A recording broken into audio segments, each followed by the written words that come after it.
This is the feedback to the transition metals assignment, complexes and ligand substitution.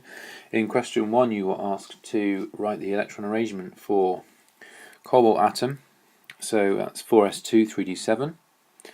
And nickel 2 plus, it loses its 4s electrons first, so it's 4s0 3d8. Or you don't have to write 4s0, I'm just stating it so it's clear. And then the chromium is 4s1 3d5, which is an unusual configuration. And you need to learn that, so that it's unusual, alongside molybdenum and tungsten. They're also S1d5, they're in the same group in the transition metals. And copper, silver and gold, they also have this strange electron configuration of S1d10 depending upon their period. In question 2 you're asked to define the term ligand. And a ligand is a species that can donate a pair of electrons to a metal ion. You are then asked to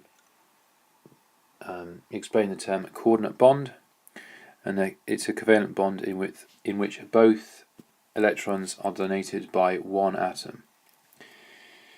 In part B, you are asked to explain why coordinate bonds can form between transition metal ions and water molecules. Here's a diagram to explain what's happening here. A lone pair on the water is being donated to the metal plus, and then we need to use these terms here to describe it. So a lone pair on the O atom is donated to the positive metal ion, and these two are essential for the mark. In question 2c, you're asked to identify those species which could behave as ligands, and there are any of those which have a lone pair, and so methanol, ammonia, nitrogen, this amine group here, and cyanide, they all have lone pairs, so therefore they can donate the pair of electrons and therefore can behave as ligands. The only one that can't is ethane. It doesn't have a lone pair, so it can't behave as a ligand. In 2D you are asked to explain why the hydroxy carboxylate ion, so this ligand here, can behave as a bidentate ligand, whereas methanol can only behave as a unidentate ligand. This structure here with the hydroxy carboxylate, it has lone pairs on 3 different oxygen atoms, and they can form therefore 2 coordinate bonds. Say a metal is here, you can coordinate there and there, or could actually, this could twist around, so the oxygen and this oxygen could also form 2 coordinate bonds with a metal ion in about that position if it was twisting here. And these lone pairs are opposite ends of the molecule, so it's able to do that. However, with methanol, despite having 2 lone pairs, the lone pairs are on the same atom, and the atom cannot form 2 coordinate bonds with a metal. That's impossible, so it's a unidentate ligand only. In 3a part I, you are asked to give the name of the complex. Well, it's manganese. It has 6 ammonias attached. It has a 3 plus charge, so put that all together. Hexa, amine, manganese 3. That's its full name. Next, we've got to draw the structure. So I've here placed the lone pairs on the ammonias and then the manganese in the centre. And it's 90 degrees and it's octahedral. It's a good idea also to put in the arrows here as well to show coordinate bonds are being formed. Okay, next we've got to state the type of bond that exists between nitrogen and hydrogen in this complex ion. So within this molecule, what bonds are they? Well, it's non-metal, therefore covalent bond. In part 4 you are asked to write down the formula for manganese 3 sulfate, and the MnNH3 3 plus represents the Mn3. So we need to have 2 of the ions here to balance the 3 sulfate ions there. So the overall formula is that MnNH3 2 SO4 3. In 3b part I, we needed to work out the value of X, and it was a zinc complex. Well, the zinc complex here has a neutral charge, no charge seen here. Now zinc is 2+, and hydroxide is 1-. The ammonia ligand is neutral, so 2+, 4 neutrals means that we need to have 2 1- to balance out. So we get a neutral charge overall, so X equals 2. With the cobalt, it's 3+ oxidation state, we're told that in the question. And it's +3, each Cl is 4-, so +3, 4 times -1 gives us -4, so it's -1 overall. And so the complex has a -1 charge. EDTA is a 4- charge, and so we need to show that it was work out the oxidation state, titanium.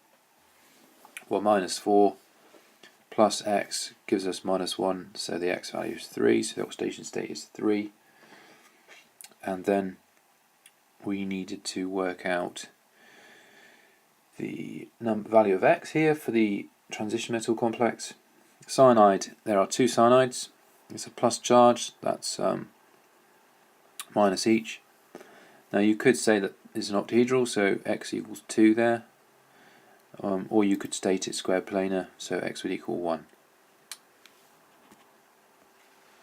We needed to draw in 4 part A the structure of 3 bidentate ethane dioate iron ligands around it. Now this is what I do to start. We put the iron 3+ in the middle, connect up, make it octahedral. We'll have an oxygen at each point there, and then draw the rest of the ligands, bidentate ligands, around the structure, and that gives us a 3- charge. These are 3+, and there are 3 ethane dioate ions, so it gives us a 3- charge, because 3+ -6 gives us 3-. Then we've got in 4 part B an equation to write, a few words missing down the bottom. However, we've got a full ligand substitution, so all 6 ammonias in the complex here are replaced by 3 1,2-diaminoethane molecules which are neutral in charge. So you need to have 3 in front of the molecule. There are 3 ligands attached to the chromium because it's bidentate, 2+ charge, no change in the charge. All 6 ammonias have been kicked out. 4C part I. You're asked why metal 2 ions do not usually form octahedral complexes but form when bromide ions are the only ligands. Well, Br- is a very large ion, so you can only fit 4 ligands around the metal ion. There's no space for 6, which would be octahedral. 4C part 2. You're asked to write a ligand substitution for the reaction between aqueous cobalt 2 sulfate solution and concentrated HCl. Here you need to know that when you dissolve cobalt sulfate in water, the ions separate, and then there are 6 waters which surround the cobalt. They react with 4 Cl- to form CoCl4 2- with 6 water as the byproduct. It's 4 because again Cl- is a large ion, like in 4C part I. I haven't included H+ in my reaction, it's a spectator. And finally, the last question asks you to determine the structure of a complex with TiCl4 reacting with propanone. Now there's space here for propanone to 2 propanone molecules to locate themselves next to the titanium. So we have 4 Cls in this is called the equatorial position, and then here we have the axial propanones opposite each other. Or it's possible that because titanium will have a small ion charge and Cls are quite big, and the propanone molecules are relatively large compared to, say, water, then we'd only be able to fit 4 around. It's 2+ now because this is a 4+ charge for the titanium. -2, these are neutral, therefore 2 plus overall, so you need to get the charge right there.